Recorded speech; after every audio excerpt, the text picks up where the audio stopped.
Welcome back to the Third Wheel Podcast. I'm Caleb. I'm Shaps. We have a very special guest today.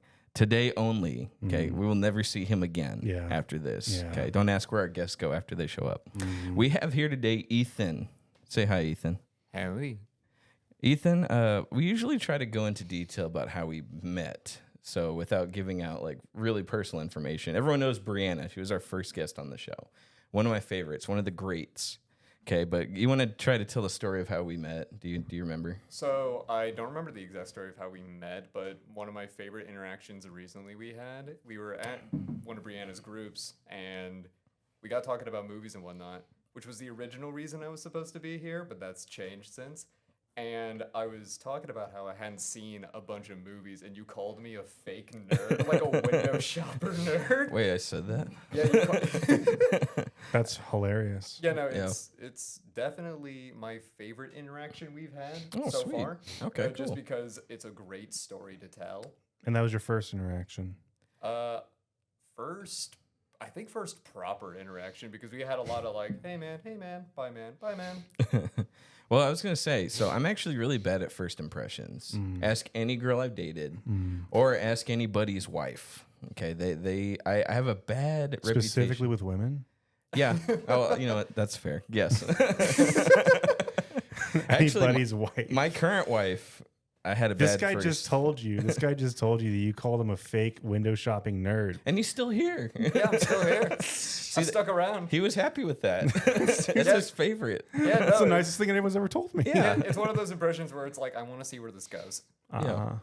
That's weird because women don't say that.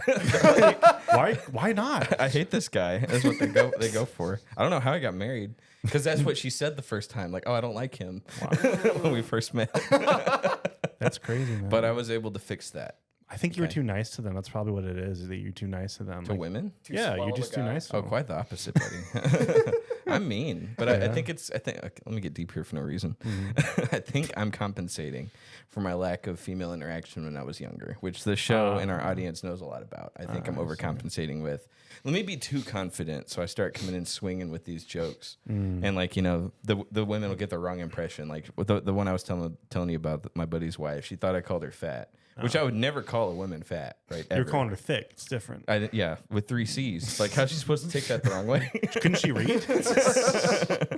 Yeah, I spelled it out for her. I said thick. Come on. Come on, I'm pronouncing each C. Get with the program. Yeah. Wow. So, okay. That's cool. unfortunate. Well, Shaps, tell Ethan a bit about, tell him one fun fact about you so we can get to know you. Legit, that's it.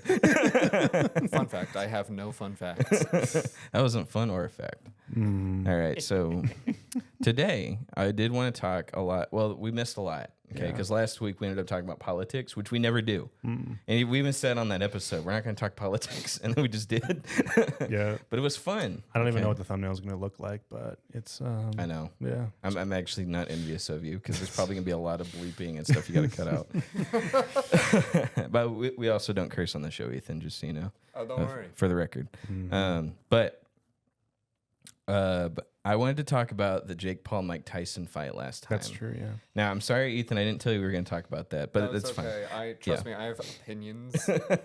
Well, here's how the show works: is I provide the context and the info, and then everyone else just kind of reacts to it. So, I mean, I'm usually pretty good at researching, so I think.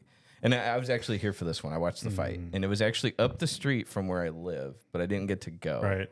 But despite, and I stole this joke from Matt, who's been on the show before, despite being 5 minutes away from the arena, Netflix still cannot connect to the internet, connect to the fight. It's so crazy. I'm a big fan of how Netflix's buffering went with that, because it was like buffering, Mike Tyson's cheeks, buffering. Yeah, a lot of people, I don't know if it was true. I'm sure people photoshopped the 25% buffer on his butt, but I'm wondering what poor sucker actually did have to buffer right there at that exact moment. Because that was like their most watched live show. What's crazy is that, I mean, I thought this was going to be kind of like, if you know, you know, not like everyone in the nation across the world are watching this fight. Like, how freaking big is this fight? Like, it's just like, is it the fact that it's Jake Paul, or is it the fact that it's Mike Tyson? Like, what on earth is the draw for everyone? I think it's like a combination of the two, right? Because it's like you have Jake Paul, who this is going to be a stupid comparison. It's like that Jujutsu Kaisen meme. It was like the greatest boxer of history versus the cringest boxer of today. So you're telling me that Jake Paul is the Shadow the Hedgehog to Mike Tyson's Sonic the Hedgehog? Oh yeah, absolutely. We're going to be doing this all Let's day. go, Thado. You're the fake correct the hedgehog ring. here. Well, no. So here's my beef with it. More like my confusion is that both of them were beaten out of relevance so long ago. Like, what was Jake the last? Paul? What was the last thing he did that you besides the fighting? Well, besides fighting, let's like back what up he's done? because that's a good question. But Ethan asked a good question. He said, "What's or maybe you did? I'm sorry, I remember." He asked a question and I started with my answer, but it's one of those things where like you have people who knew about Mike Tyson in his prime tuning in, like, oh, it's Mike Tyson. Yeah. And you have people who know about Jake Paul in arguably the height of his boxing career. Going up against a great. He's like the most annoying guy on the internet. Or that title has since passed to other people. But there was a time when Jake Paul was like, you just want someone to punch him in the face. Well, yeah, You know? that's my whole point though. Yeah. Is like, when was the last time you felt like punching Jake Paul in the face? Like, he really hasn't done anything. I was thinking about this because the whole boxing YouTube thing happened when I was like fresh out of high school, basically. Right. And I remember seeing the KSI. Well, I saw the Joe Weller and KSI fight, very first one. Okay. And then like KSI was like, I love boxing. Let me just go pick fights with other people. And then people suggested Jake Paul and Logan Paul, hey, you should go beat up their brothers. You know, they're brothers, your brothers, America versus Britain, right? And then like I paid to see that fight, and then that guy. Hold on. In person? What?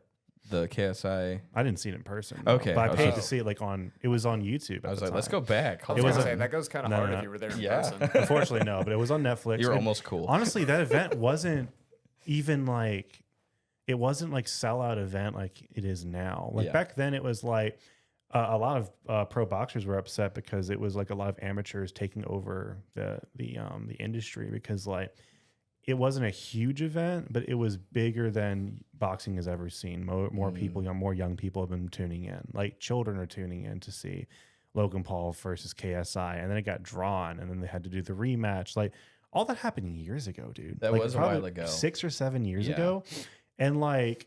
Yeah, they've had some fights here and there, but like I never thought, oh man, I need to see the next fight, right?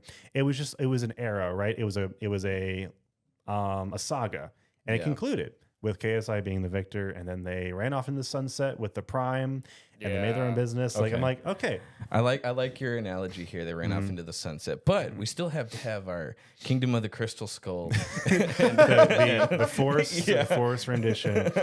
So the Force has to awaken. Jake Paul, it's not the first time he's beaten up an elderly man.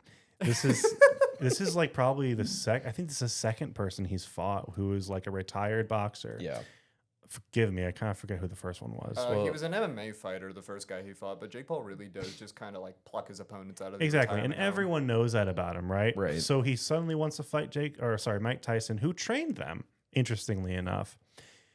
But and again, I get why it would be big. It's a Mike Tyson fight that's always going to sell tickets, right? Jake Paul putting his name on the ticket, to me that doesn't sell names, but everyone knows. Like my pastor brought it up.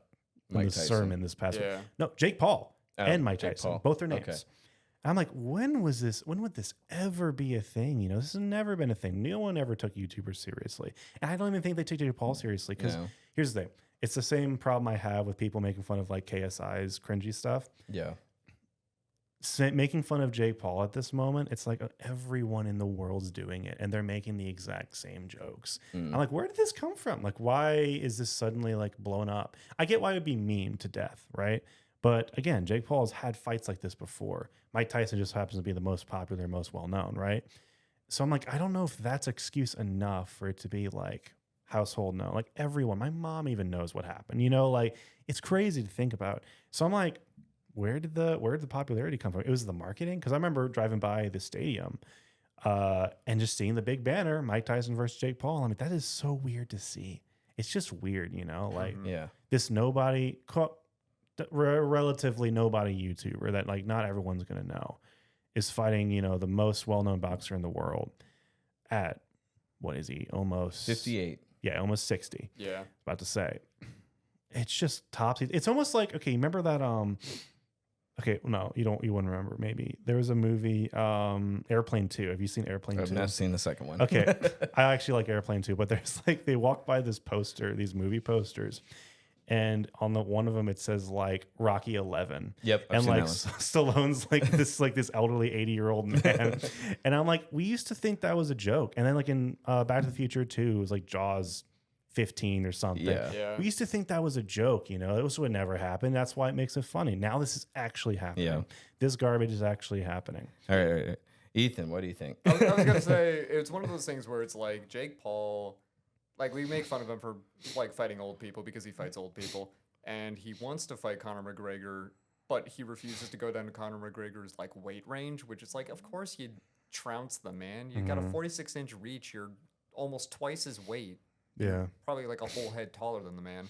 But the thing that I want to at least, just to throw Jake Paul a bone here, he did have a 10-1 record. He was fighting people in his age range. He was fighting people within his weight range. He wasn't exclusively doing these big banner exhibition matches, which is why probably a lot of people think he only fights old people, because his old people matches are his most popular. Yeah. He's a clout goblin. He's always the Pauls have always been this way. Right. It's not Mike Tyson sold tickets. That's plain and simple. Yeah. He knew. Maybe he didn't know like it to what extent. Yeah. But he knows. Everyone hates the Paul brothers. He knows that. So like who's the guy that we can fight? Like didn't Logan fight Floyd Mayweather? Yeah. Because they knew it was gonna sell tickets. That's literally what it is. Mike Tyson. You know what's weird? I couldn't even tell you who won that fight. Which one? Mayweather? Yeah. Yeah. Oh, okay. Yeah. I didn't watch that one. Yeah, exactly. But you know who won? You won the Jake Paul. Mike Tyson won. Right. Because Jake Paul's okay. Which one do people hate more? Well, here's the thing. They go back and forth, right? It really depends on like who's done the worst thing. Logan's done the worst stuff. So for the longest time, it was Logan, or it was Jake Paul at the very beginning. Yes. Very beginning, it was Jake Paul. Everyone hated him. He was a little dweeb. Yep. Rich kid, do whatever he wants. Just thrived on drama and clout. Docs and Post then Malone. Logan Paul, after I would say he really made it. He made the fake colorblind video. Yeah, he made that. Like fake that's when video. like everyone knew who he was, I think. And like some people believed him, most people didn't. And then my mom even believed it. She was like, "Could you look at this video? It's so emotional." And he's like, "Nah, it's fake." And then like the Japan video, I'm not gonna say the name of it, but the Japanese video where he goes to Japan, everyone knows that, right? That's when it was like everyone in the world hates this man so much. Yeah. It was so bad that YouTube stepped in and demonetized him for 2 days. It was really, Just 2 really, days. really bad. And then really hard punishment. Yeah. I'm trying to That'll think show him. again. I don't have a list in front of me. I'm going by memory intentionally. I'm going by memory of like what actually people remember. Because everyone knows. It's like you said, everyone knows Jake Paul now and Mike Tyson. But this is why. Like, again, people kind of forgot who Jake Paul was with Logan going after all this stuff. And then he kind of had like this, he turned. It's funny that he's in wrestling now because it very much felt like an actual wrestling story where he was heel for the longest time. Then he turned face. And then he turned heel again with KSI, and then that was big because like they went after each other, they made diss tracks over each other, like back and forth, and everyone loved watching it. Like it was entertaining, and then like it ended. Like once they had their second fight, it was over, and people didn't really have anything to hate Logan Paul over until like he did the crypto scam, Crypto Zoo. He did Crypto Zoo, and we all know about that one. And Drake Prime. He made Prime with KSI, and everyone at first was like, "That's pretty cool." And here's the thing: I think people even like his podcast for the most part. People actually like enjoy watching his Impulsive. Yeah. So he like, has some good guests on there. It almost looked like he had like this kind of grow up phase, right? Good for him. He's a businessman, entrepreneur now. Before, I'm not talking about the crypto stuff. I'm talking about like Prime specifically. Right before crypto. And like you settled beef with like your most hated nemesis, in the world. So like, all this stuff happens to Logan. What happened to Jake Paul? No one knows. Like no one kept track of this guy. And now suddenly he's fighting people. Like it's kind of out of nowhere. People are still mad at Logan Paul right now. Yeah. I think more so than Jake Paul, but people kind of forgot about who Jake Paul was. Yeah, that's fair. But why was he? That's a good point then. So you bring up this fight being so popular. Right. Did everyone just hold on to the hate from Jake Paul I don't from think 10 years so. ago? I think I people are genuinely like- think so. I don't think, because I didn't. Like, I wasn't like, oh man, he's finally gonna get what's like. I went through that when like he fought Deji and he beat Deji, you know, into a bloody pulp. I'm like, yeah, this is never gonna happen again. Jake Paul's never gonna box anyone again who has a remote chance. Like Deji had a chance to beat Jake, but he never took advantage of it. That was the whole story there. I forgot that Jake fought Deji. Yeah, that was the whole idea. That was what sold the event. It was brothers against brothers. Britain versus America, you know, like that was the whole thing they were building up. But Deji didn't train. KSI has gone on record saying that many times. Again, it was years ago, but that's what happened. And then Jake didn't really box anyone for a while, but the Paul brothers did say, hey, we really like boxing. We really want to get into it. And then Logan went down the WrestleMania route. Yeah, He got into which WWE. is great for him. I'm like, that's perfect. That's literally fantastic. Yeah. He is that character in real life. Oh, yeah. You know, like, He's a performer. At sometimes he'll turn heel, sometimes he'll turn face. You know, it really depends. And he'll cut you under your ankles. You know, like that's him as a T. I'm like, I'm surprised Jake didn't go down that route. Like, wouldn't that be funny? Like, if just the two brothers, the two Paul brothers, they have a tag team. Sometimes they don't. Sometimes that's perfect because all this crazy YouTube drama where brothers against brothers, you know, I'm like, that's perfect for wrestling. Like, just put that there, and then they can thrive. Yeah. But he didn't go that route. He wants to be a real boxer. That was his whole thing. I want to be known as a real boxer. Yeah, I think the thing with So he started Jake, by fighting real people. Yeah. But he knows he can't beat any real boxers. Everyone knows it, so he picks easy Old targets. people, yeah. And the thing is, though, we can dog on him, we can joke on him all we want. But he still walked away with like millions of dollars. I still watched Mike Tyson walked away Same. with millions of dollars. Do you actually think either of them are going to listen to any criticism? Right? No. Oh, they're just no. going to keep The making Pauls money. never listen to a word we say. So I'm like, we can keep making jokes, we can keep Yeah. talking about it, but they're just going to do it again and Oh, again yeah. and again and again, and they can keep making I'd say Jimmy Carter 2025. That's when he, The Jake Paul. Netflix thing was a silver lining for them. It's Yeah. like, oh great, our fight was so watched that like you couldn't even buffer. That's crazy. Yeah. That's crazy, yeah, dude. which that's an entirely separate conversation with Netflix not being ready for that kind of traffic, despite the insane amount of advertising done for it. It's just one of those situations where, well, to backtrack a little bit, opinion on Jake Paul, clown on him all you want. I do think people hold on to hate for him from the Team 10 days and that whole hype house, whatever. But I respect Jake in the regard that he wants to be taken seriously now. He wants to tackle a more serious line of work. Yes, he still makes clown tier decisions as far as that line of work goes. But at the same time, I really appreciate Netflix showing parts of his other fights that aren't as well known to show that he is a competent boxer and he is actually learning. Like, he has an insane right punch. His right hand is actually a weapon. Like, his knockouts are actually pretty impressive in my opinion. And it helps that his arm is like go-go gadget, Stretch Armstrong long, but... See, that's the thing. If he starts doing it legitimately, though, he won't be as relevant. He's just going to fall into That's the thing. That's why it has to be. obscurity. It has to be a meme. So Right. I agree with you and I disagree with you. Yeah. Here's the thing. I think Jake should play to his talents. Right. His talent is a performer first. Right. I'm sorry. Name 5 boxers you know. You know, Yeah. like most people can't. Is it Mike Tyson, Floyd Mayweather? Yeah, exactly. Muhammad Ali. Butterbean. Yeah, That's yeah. it. Jake So Paul. like Little Mac. exactly. So it's like you can only go so far with it. So he has to keep it entertaining and meaningful. Yeah. So I'm like, play into your talents. Do what Logan's doing, honestly. Like, Well, okay, that's another problem though, is that he is constantly clowned on. I think this does get to him for being in Logan's shadow. I think that really does get to him. Even during this fight where Logan was going crazy with the body spray that they're advertising, and he accidentally knocked off Jake Paul's hat, and then Logan actually had to go back and apologize, which he never does, by the way. He never apologizes for anything. Yeah. And he had to go back and say, "Hey, I actually didn't mean to overshadow my brother. That was an accident." Because Logan has that hold over Jake, That and tendency, if he goes into the same field, then he's just he's stepping into what he doesn't want to do, which is his brother's shadow. still though, I'm just like, you're an Yeah. entertainer. Like for utmost, you know, you're an entertainer. Like, take advantage of it. You don't even have to do the same thing. I should have said that. You shouldn't have to do the same thing Logan does. But like, what you're doing right now, They have the same shtick though. He would have to. but what you're doing right now, I just don't think works long term. Right. Like, it's not gonna. It works in the moment. It makes you money, and if that's all you Yeah. want to do, that's fine. But if you truly want to stand out, like, I don't know. There's got to be something. I'm sorry to come up with like no solutions. You know, like not he's ever gonna listen. But I'm like, Yeah. What if he does? but also to your point with Netflix, I actually am a little sympathetic to it because remember what I said at the very beginning. Did anyone actually expect this to be as big as it was? No. Why would Netflix pour all those resources into this stream that may or may not make them $1 million, make them millions of dollars?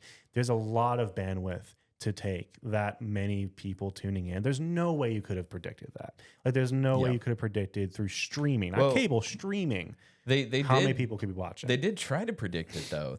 I was seeing stuff where they're like, we are all hands on deck trying to make sure this goes smoothly, and they still couldn't do it. But like, it was dude, that bad. That's fair, but the numbers though, no one. I'm sorry, no one Right. can predict those numbers. Because Like, you're again, right. It's a household name. This fight. everyone, anyone who's not, even if you don't care about boxing or YouTube, you're watching. Yeah. What kind of fight is that? Well, the fight that everyone in the world's going to be watching. So yeah, I don't think they could have. And honestly, boxing doesn't make a whole lot of money anymore. So it's like, it's a risk because YouTube boxing was a risk too. And YouTube remember the YouTube used to have the same problems because they started streaming it on YouTube Red or Premium, whatever it was back then. And then like after the second fight, the KSI versus Logan one, they had buffering problems because of the exact problem. They didn't know how big it was going to be. So I'm a little sympathetic to Netflix that way. But yes, they should like offer reimbursement at the very least because you paid for the fight. Yeah, I want my $9 a month back. Okay, that fight was bull. So to me, I didn't pay for it. gosh. Was it not pay-per-view or was it in your streaming? It was in your streaming. It was Oh, included so- with your streaming. It was So included with Netflix. honestly, it is what it is. It was then. almost a free show. Okay, so it's not to me. I take that back then. But Yeah. I'm like, it is what it is. You're paying for the same service, Yeah. and you're just getting an extra bonus. Right. So, it's So it like, was extra. you don't really have any stand to say like this Yeah. should have been the exact like. Yeah. They don't advertise that. Genuinely, what was worth the price of admission as far as like a Netflix subscription goes was the fight right before it with Katie Taylor and Amanda Serrano. That was a phenomenal Yeah, fight. from what I hear. It's one of those things where it's like Amanda Serrano had a really good offense and Katie Taylor couldn't keep up with it, so she had to keep clenching. And then she just started, in my Headbutting. opinion, cheating Yeah. because she got She's one. Irish. Yeah. It came out. Yeah, no, it was Boy. one of those things where it was like she kept clenching, which is really annoying. Even the ref was like, "Stop that! You're Yeah, better than that." absolutely. It's so funny that the mic caught that. But the point being, she got that cut on Serrano's eyebrow, and then she spent the rest of the fight leading with her head. Yeah. And so it was one of those things where it's like that was a really exciting fight, followed up by what I could describe as the equivalent of a wet cardboard box when And- we actually got the Paul versus Tyson. Yeah, but the sad part is about that. Even though those two fighters put on a great show, competent, incompetent, whatever, Yeah. put on a tremendous show. Even though people said, "Oh, this Mike Tyson Jake Paul fight is the most boring thing I've ever watched," what is going to be remembered? Right. And that's sad that they're going to remember the wet carpet cardboard fight over the actual fight that preceded it. And yeah, I think Yeah. that's where I'm at. Like, why Yeah. is this a thing? Well, I know why it's a thing, but I'm like, it doesn't have to be. I think it could be the last one though. I don't know who he's gonna fight now. That's gonna be like he'd have to fight Sylvester Stallone. He'd have to fight Rocky. And here's the thing. I would buy that ticket. So, I would like, too. It'd be really Dude, funny. if he just fights like if it's almost like play fighting, because it already is kind of like play Yeah. fighting, like did Mike Tyson actually put in everything he had? Probably not. No, He does. absolutely. I remember He there didn't was, put anything in it. No. I want to get to the actual fight here in a so, minute. so I remember there was It's been 20 minutes. Let me There's see. this clip of this teenage girl interviewing him. I don't know if it was like Kids Choice Awards or something. I don't It know was what it just was. like this 11-year-old kid. Yeah, this little girl. She was like, "So what does legacy mean to you?" And he was like, "I think that's just a fancy word for ego. A fancy word for ego." I don't know. We're all gonna die one day. It's just We're all gonna die. Nothing We're gonna die one matters day. when you're We're in the gonna die. grave. Nothing matters. We're all gonna die one day. And she's like, and it's just like, yeah, like he doesn't care. He doesn't Yeah. care. He's gonna collect his check and go home. Like Yeah.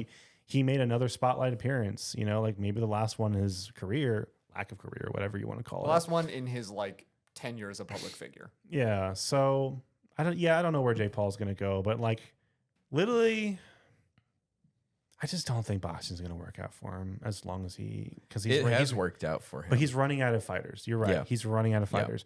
Who do you go from there? There's Nobody. no one higher than Mike Yeah. Tyson, right.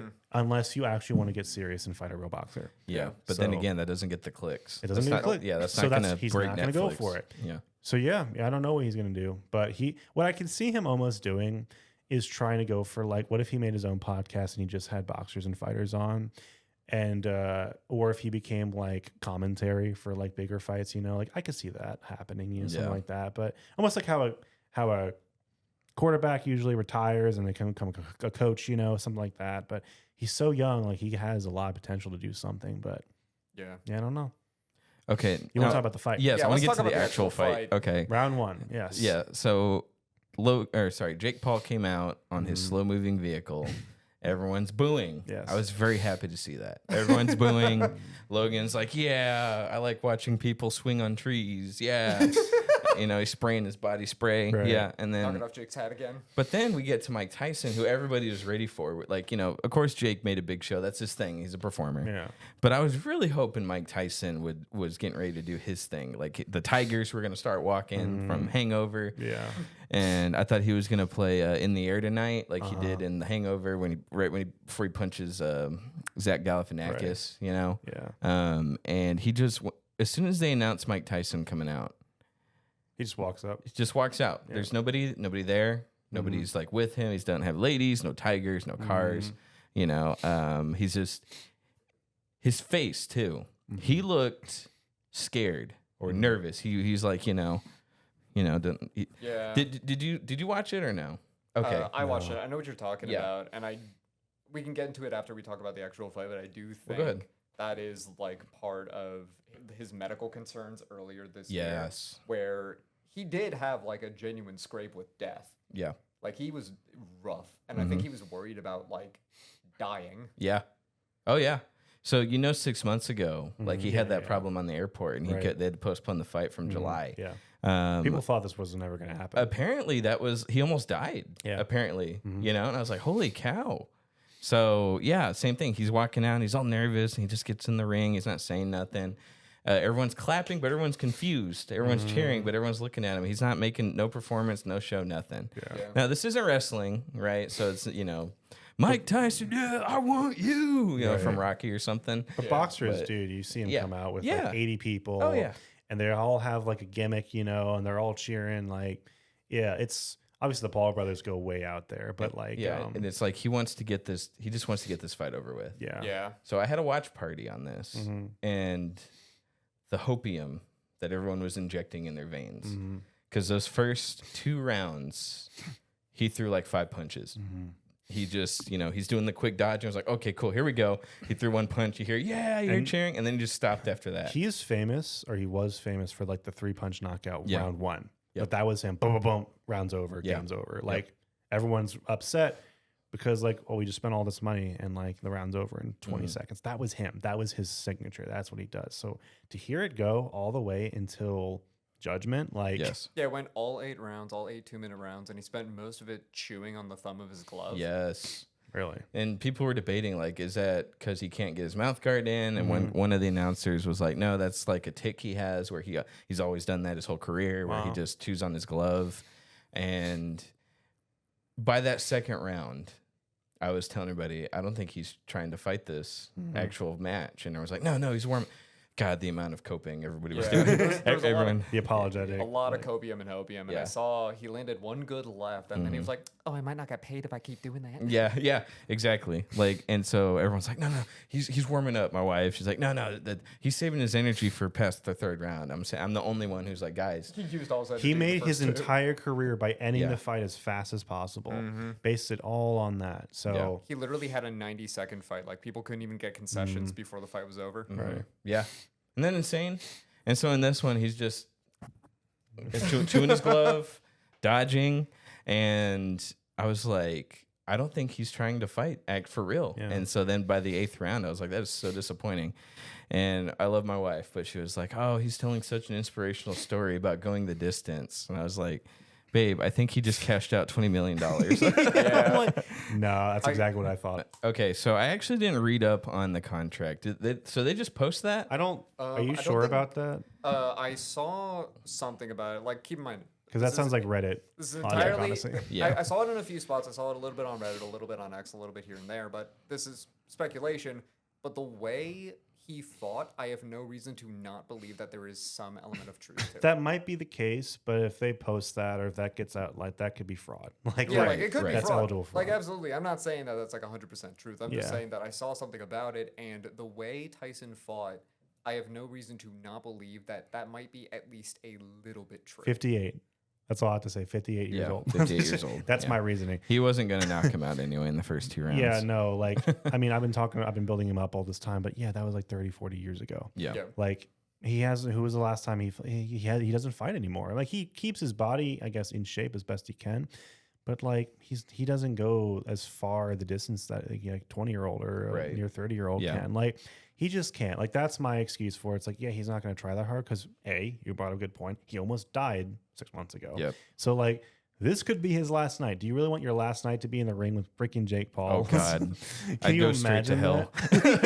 Jake Paul, he does his last like 3-punch knockout, knocks out Jake, and then his heart just explodes and he falls over. Get it over with. And now here's the only sad thing is that I think it would have been amazing if that was his last victory. You know, like just beating the crap out of Jake Paul. But like, his heart wasn't in it. No pun intended. Heart wasn't in it. You know, his mind wasn't there. Like, he just wanted to get in and out. So like, yeah, I don't think he either wants to try hard or can try that hard. Because I believe 6 months ago he wanted to actually fight. I believe those training videos where he was like, I believe that was real. Yeah. And then this health scare really put like, okay, I need to I can't leave now because I got all these medical bills. Yeah. But I have to at least go in and make a show. Yeah. But I could tell from the moment he stepped out, he was like, I'm not. Maybe he had like I need to get through these. Come to Jesus moment. Like, I've got a family. Like, you know, like he's got, he got grandkids now, I think. Oh, like, sure. Oh, yeah. He's old. Yeah, he's old. He's so old. So it's like, this is all past him now. He looks great, but that's because black don't crack. He's old. He is 58 years old. You can't fight. Yeah. Yeah. Why would you cut that out? That was a good line. Definitely didn't steal it from everybody. Yeah. Totally. Yeah. It's just, I felt ripped off and I didn't pay for it. I don't have Netflix. I borrowed my You don't have the brother's. right to feel ripped off. You got it basically for free, but. No, I felt ripped off and I didn't pay for it. That's how bad it was. Well, I was disappointed with the actual fight. I was happy that I caught what I caught because I caught the Mario Barrios and Abel Ramos fight. That was awesome. The fact that it went to a draw was kind of sick. I was so annoyed hearing Mario Barrio over and over and over, but continue. Literally the announcers the whole time were just like, Mario Barrio. I was like, oh God, Mario's long lost brother. Like, I'm so tired of this, you know? So. Yeah, no. And it was a good fight. I'm sorry, what? You have something you want to say, Shaps? Just good joke. That's all. Why'd you give me a thumbs down? That was like a thumb sideways. Yeah, that was like Gladiator 1.5. It's like, oh, I really don't want to see you in the arena again. Fun fact. In actual history, this means death, and this means don't kill. So they flipped it. Yeah, they flipped it because it's like easier to explain, I guess. Yeah, definitely. If you're not like a history nerd, I keep seeing this one meme where it's like, oh, my wife is sick and tired of me complaining about history movies, so she gave me a bell to hit whenever something historically inaccurate happens, and I can imagine that that's infinitely worse. I was gonna say that is not a fix. No, I think that a bell. Yeah. Yeah, like a little like desk bell, like at a hotel, like a ding ding ding ding ding. Yeah, that's good. That marriage is going to end in someone dying. Oh yeah, the marriage is over. That guy's already in prison. Now he knows on one hand all this medieval tacticry, right? Yeah. But she's got the home field advantage. You know, like she's the one who's the aggressor at this point. So okay. So does anybody have anything else you want to say about the fight? Because I'm ready to move on. That someone else hasn't said already. Nah. Yeah. Nope. Anything? Okay. Dragon Age: The Veilguard. I want to talk about this because how meh it was. Yeah, and okay, I'm gonna have to bring up some stuff I don't like talking about. Okay, but let's talk about how this part isn't it, but it's gonna lead into stuff I don't want to talk about, but we're gonna have to. I think this is it. Bioware will not make another game. Ethan, are you a big Bioware fan? I'm not a huge Bioware guy. I've never really followed or played Dragon Age. I knew a little bit about it, but I mainly just had friends who played it. But you played Mass Effect. I played a little bit of Mass Effect. I played pretty much every Bioware game. Yeah, I mean, did you play Knights of the Old Republic? Yeah, I played Knights of the Old Republic. I played a little bit of SWTOR also. Yep. So yeah, I'm familiar with Bioware. Careful now, Shaps loves SWTOR. SWTOR. SWTOR. Yeah. I played the actual original Dragon Age. So I wouldn't call myself a diehard fan, but I thought it was a really cool game. I played the Inquisition. It was fantastic. Yeah, I love the Inquisition. Okay, that's the Bioware's last good game. And after that, I want to say Casey Hudson left, but that's a symptom. I'll bet the biggest one, or is it albeit? What's it? ALBEIT, albeit. I always say that, albeit. Okay, albeit. That's the biggest one. He spearheaded so many games. When I beat Knights of the Old Republic again, director Casey Hudson, same guy that did all 3 Mass Effects. What's that really fun game? It's Jade Empire. Jade Empire. Thank you. It's like the Old Republic except kung fu. Yeah. Okay. And then just like they used to have such a big reputation of being this amazing game company. The stories, the gameplays, the characters, loyalty missions. Yeah. God, we'll get to those loyalty missions because the Veilguard, my jaw dropped when I saw some of these loyalty missions. Did you hear about any of those? I've only seen like maybe 1 or 2 videos on Veilguard, and all I really got wasn't terrible, just overall okay. Yeah. So just mediocre. No, and I'm like that. I'm not going to spend my time like. Yeah, really no, definitely. Yeah, I heard that it was phenomenal gameplay wise, but narratively deeply disappointing. See, gameplay kind of looked weird to me. I remember the clips I saw. So Origins, the one I played, Dragon Age Origins, it's pretty old now, but it still actually looks pretty good today. Was that Bioware? Yeah. Okay. No. Yes. I thought Bioware took them over after Origins. Because I thought maybe not. Maybe I thought Dragon Age 2 was the Bioware's, and it was bad because they tried to make it like Mass Effect. And then Inquisition was like a return to form, is what I'm told. Let me look that up. You might be right. Yeah, let me look up who made Dragon Age Origins. I could be wrong, but let me double check that. Yeah. Sorry, audience. Origins. No, it's Bioware. Yeah. So I figured as much. They still tried to make it like Mass Effect, the second one. That's why I really hated it. Because the original one, it played very much like it had an ATB system, which if you ever played like Final Fantasy VII, for instance, you don't have it's not take turn, but you have like a set of time before you can make an attack. Essentially, that's what ATB is. So like you would run around and then click on an enemy, and then your character would just keep on attacking unless you wanted to cast a spell or do something specific.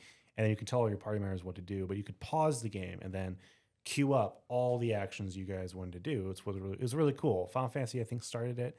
Didn't Knights of the Old Republic do a similar? Knights of the Republic had the same thing too. Yeah. Okay. So it was like that. Yeah, I forgot about that. Yeah, it was a sword and shield Knights of the Old Republic. Yeah, exactly. Which is great. Yeah, with magic, and it was really cool. And then they had the origin system. You can create your own character, and then like every different race had its own story. Yeah. Like with its own characters, with its own background. Like you eventually went down the same route, but you had this different ending, I think, and you had a different intro. Yeah. It's really cool Sure. and innovative. Like no one really does that except for Bioware, the creativity of Bioware, right? And they nixed that in the sequel. People were really upset about that. I don't know what Inquisition was like. I don't think they did that again. Inquisition was really good. From what I could tell, Veilguard did the same thing with the origin system, where like you could have like depending on what your race you pick, like that kind of changed your story a little bit. Yeah, they had this really cool looking cutscene at the very beginning of like a bar fight, and the player playing picked a dwarf. It looked like the dwarf was just fighting like seamlessly. I'm like, dang, did they animate this for like every single race? That's pretty cool. And then I never saw another cutscene like that again. I was like, that was the very beginning. Mm-hmm. And the game looks a little weird. It doesn't look like it's a game that just came out. It kind of looks like I think the bloom is just really strong. And it's like a lot of like trickery to make it look like it's really good, but it's actually, it's mediocre looking. Yeah. And in the combat, nothing really stood out. I didn't see anything that was like, oh yeah, this is like either, because like a good example, Final Fantasy VII Remake, what they did. The original was sort of like take turn / ATB, where you're all on the line, you have to wait for your turn, but you can attack out of order with your ATB, right? Final Fantasy VII Remake, you can actually move around the arena and still have the ATB, but you can actually like hit the square button and attack. You know, like it's way more like real time. Yeah, I was imagining Veilguard was going to be like kind of the same thing, like in between, like the ATB plus real time combat. It looks like they just stuck to like real time combat, attack enemy, you know, like with the square button and that's it, you win. So a little disappointing, but also at the same time, I'm like, I only played Origins, so I'm not a diehard fan. I just remember the one game I liked. Yeah, because it was the only game available on Steam. So that's why it's the only one. I think the real time combat with Veilguard was the better decision because coming off of the heels of everybody still hyping up Baldur's Gate 3, if they tried to do some weird hybrid with the turn-based and the real time to do that Final Fantasy-esque way of Yeah. handling it, there would have been too many comparisons drawn, and people would have looked even more poorly on Veilguard for trying to emulate, maybe, but I think that's actually like, because what FF7 Remake did, it's too hard to say the name apparently, FF7 Remake did, they kind of innovated. Like, it was sort of new. Like, it was basically, it felt like everything that the Final Fantasy Square Enix learned, and then they put it all into one thing. And it's like, okay, here's like the best of everything we've ever done in the ATB system. I'm like, I think if other games like borrow from that, it's not a problem. Like, I didn't need to see something brand new out of the box, you know? I'm like, it's okay if you borrow from it. But again, if that's not what their intention was, that's fine. I'm just saying, from what the original Dragon Age was to what it is now, I'm like, I think they could have used something to pull from the original, just a little bit, because it was fun. I liked it. BioWare has never been, don't get me wrong, like the gameplays have usually been fun. Yeah. But the storytelling and the characters, that's where it shines. That's where it's always shown. Always. Pierced through the clouds, right? Inquisition was good. It just relied a lot on you remembering Origins, which of course I never did. Really? And then I never played Origins. And then the second one I didn't play either, but they brought back the main character who everyone was like, oh, it's a Shepherd ripoff. They brought him in and they made him like a lackey. Yeah. You know, making fun of him. And then but the story in that was still solid and the character's really good. But I just remember Mass Effect having every side character, even the second game, the two characters you start out with, there's Miranda, who has like, you know, I won't say like a lot of, she's not like a great personality person, but she had a really good backstory with her sister. And then Jacob, like I was sitting here like the guy that holds a pistol, boring. Yeah. No, he had a great story. His loyalty mission is like, let's go find my cult leader father. You're talking about the first one or the second one? The companion. No, the second one, second right? game, yeah. Yeah, that was. Companions. You're right. He was very boring, and then like you actually go to the planet where you find his father. I'm like, this is a good story. Yeah. And then the third game, he's like, I got a kid. We got to get these out of here. The Reaper or Cerberus is attacking. I was like, bro, we're gonna get your son out of here. Stay behind me, buddy. Go on without me. Yeah, live your life. Yeah, I can't die. I'm the main character. You get behind me. That is the magic of BioWare.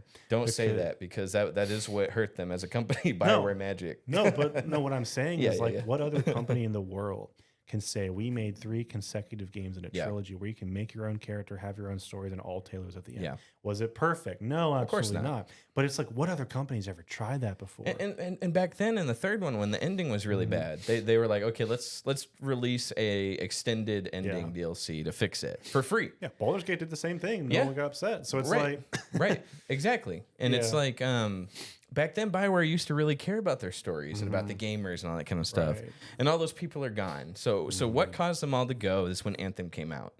So when they were working on Anthem, there was BioWare Montreal.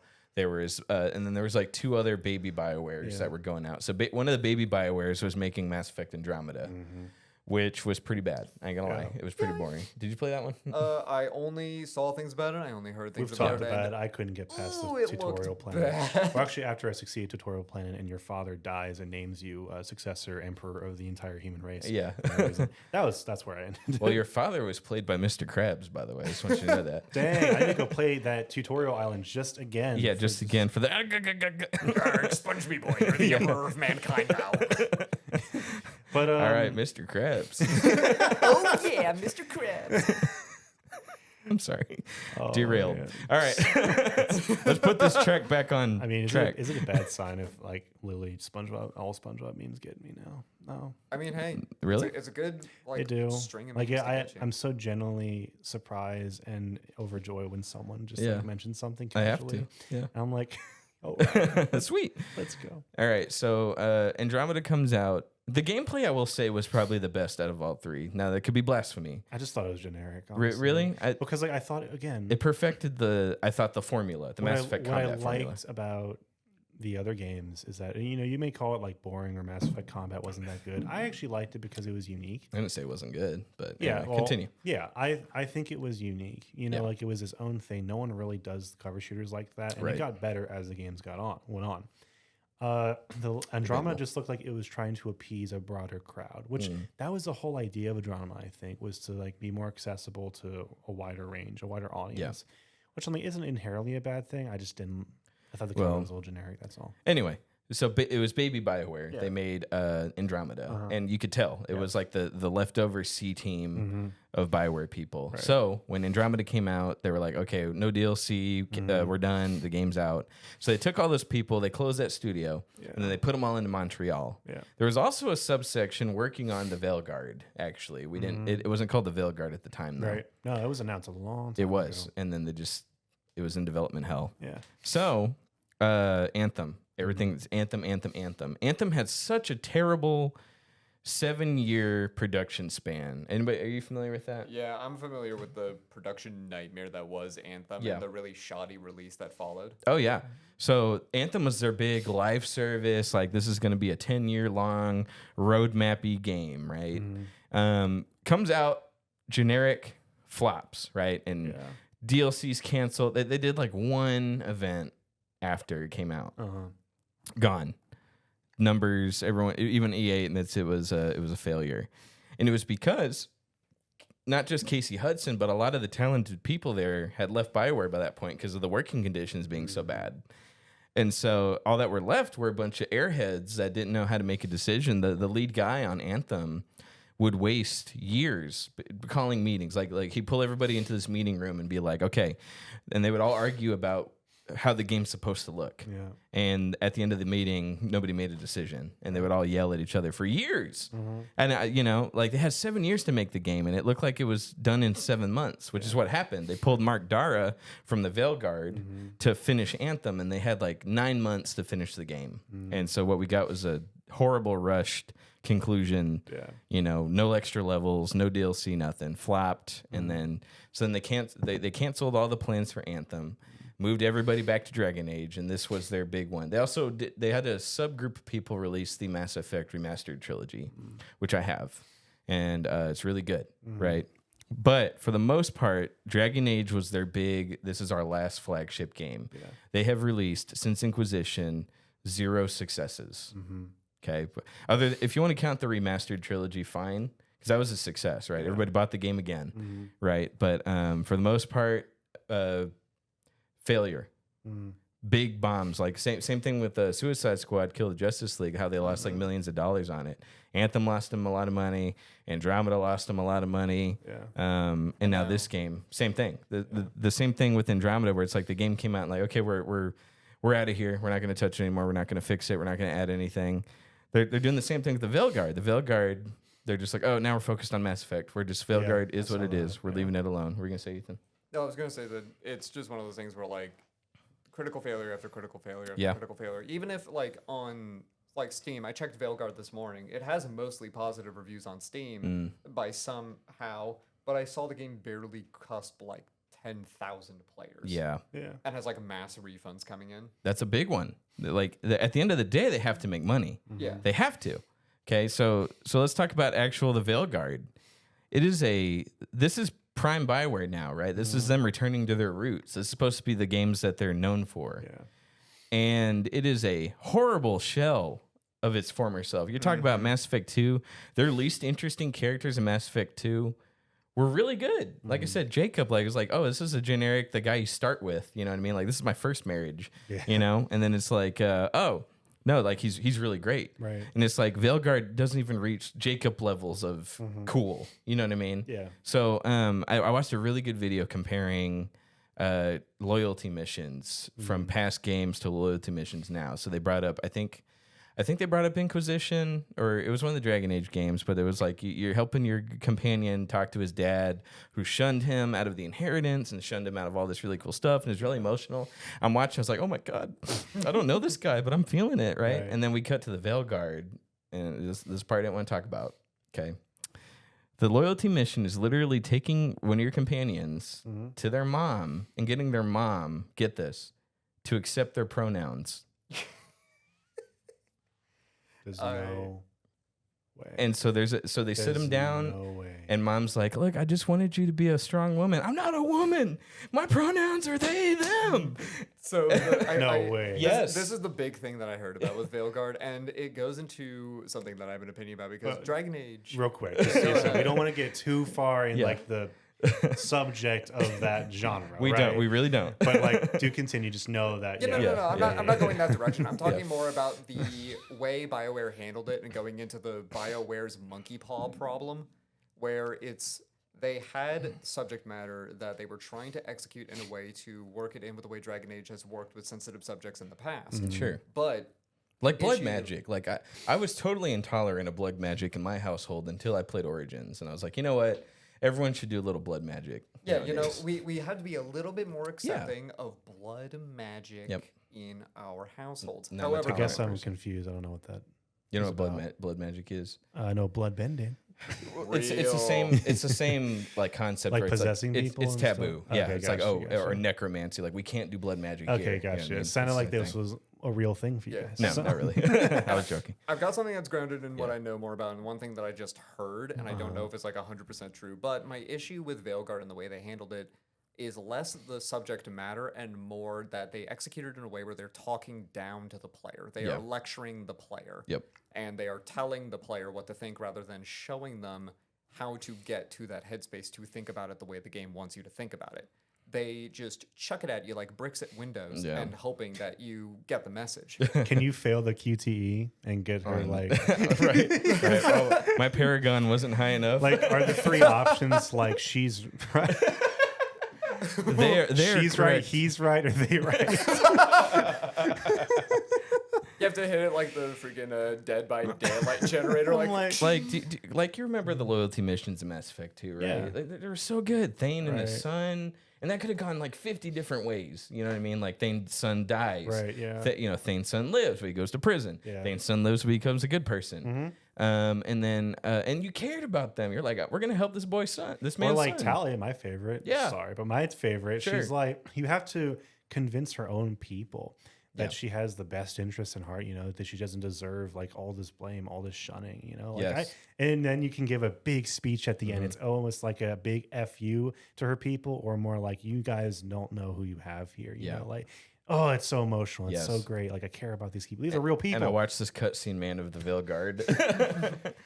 And so the one thing I heard about that whole cutscene or like that scene with it, and the character's mother is like, "Oh yeah, we have a word for this in our culture," and she's like, "It's not like that." And it's like, wait a minute, if you have a word for it and it can be directly correlated, I'm not following the train of thought with the writing. I feel like there was a lot of contradicting ideas with that scene that just didn't work out, because you have the identity and then you have the culture, and when the culture validates the identity but the identity rejects the culture, then what do you have here other than a confusing cutscene? I just people who even like say people who support that, like all power to you if you do. Is that even really what you want?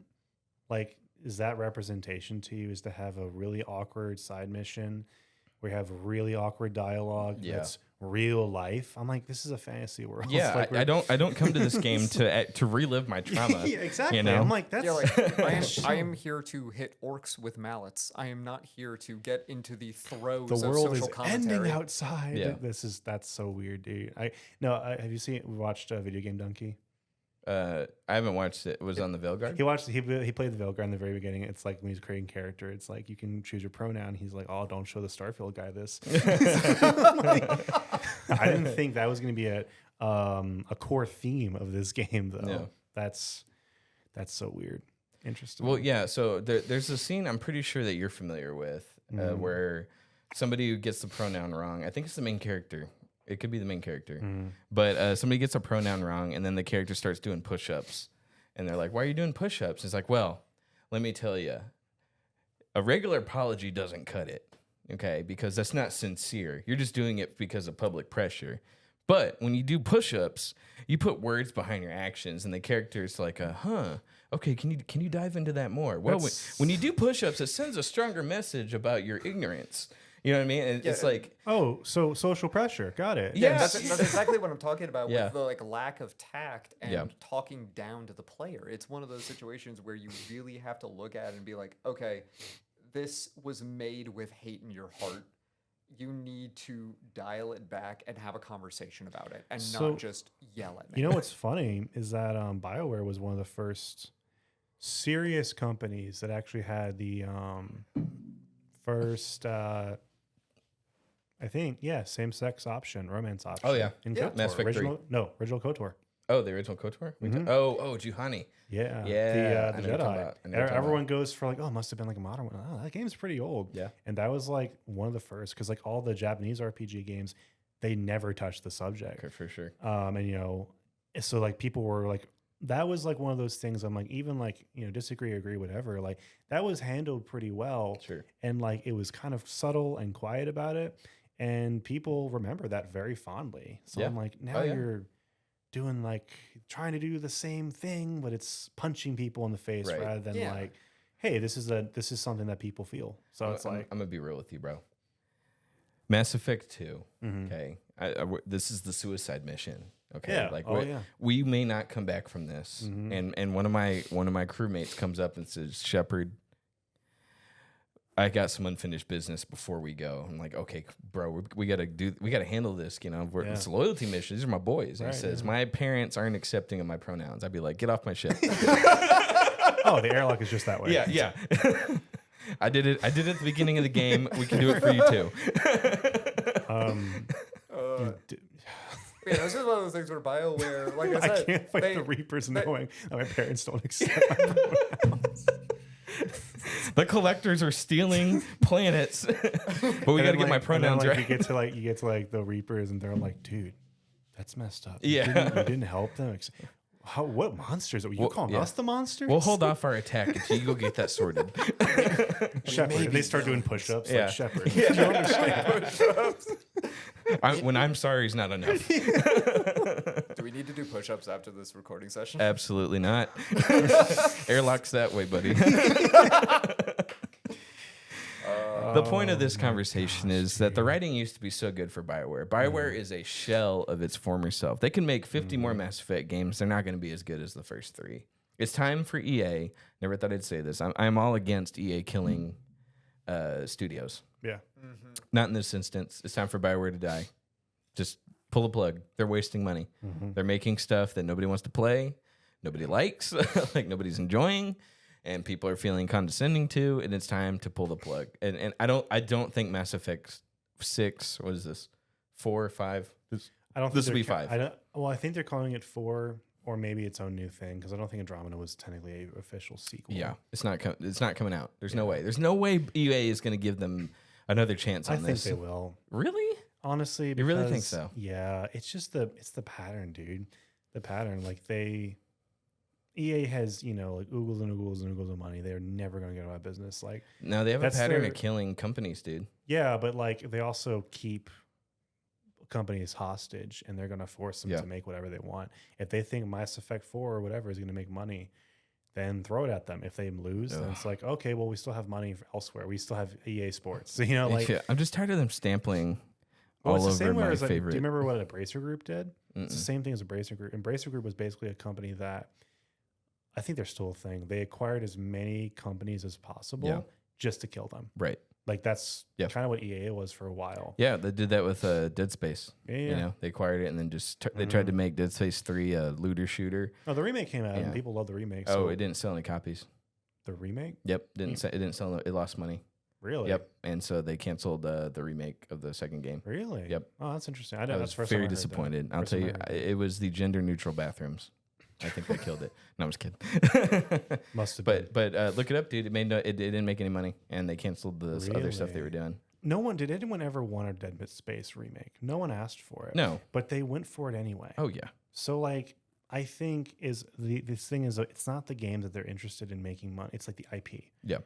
Keeping those IPs, those powerful IPs. Mass Effect is a great IP. Everyone loves that, right? I think they're going to push for it. Just like how Dragon Age had like a semi-low IP. I don't think it was nearly as big as Mass Effect. It's not nearly as big as Mass Effect. Sure. Mass Effect is huge. So I'm like, of course they're going to push that. They're not going to give up until Mass Effect comes out. I think that will be the final one. If there's going to be one, it's not going to be Dragon Age. It's going to be Mass Effect because now they have all the resources. They're not split on any project.